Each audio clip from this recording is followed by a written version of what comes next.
دہلی اور حیدرآباد میں پیش آئے عصمت ریزی و قتل میں ملوث ملزموں کو سخت سے سخت سزا دینے کا مطالبہ کرتے ہوئے کل شام دیر گئے وقارآباد ٹاؤن میں یوتھ ایسوسی ایشن کی جانب سے ایک احتجاجی موم بتی ریلی نکالی گئی۔ اس احتجاجی ریلی کا آغاز عالم پلی سے کیا گیا اور NTR چوراہے تک نکالی گئی۔ تفصیلات کے مطابق دہلی میں خاتون پولیس ملازم اور حیدرآباد کی سعید آباد کی سنگارینی کالونی میں ایک 6 سالہ لڑکی کی عصمت ریزی اور قتل کے واقعے کے خلاف کل شام دیر گئے ایک احتجاجی ریلی نکالی گئی۔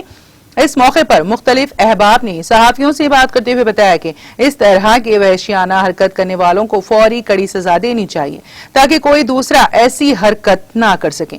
انہوں نے کہا کہ جس طرح دشا کے مجرموں کو انکاؤنٹر کیا گیا اسی طرح ان کا بھی انکاؤنٹر کر دینا چاہیے اور مرکزی حکومت و ریاستی حکومت سے مطالبہ کیا کہ ایسے مجرموں کے خلاف سخت سے سخت قانون بنانا چاہیے۔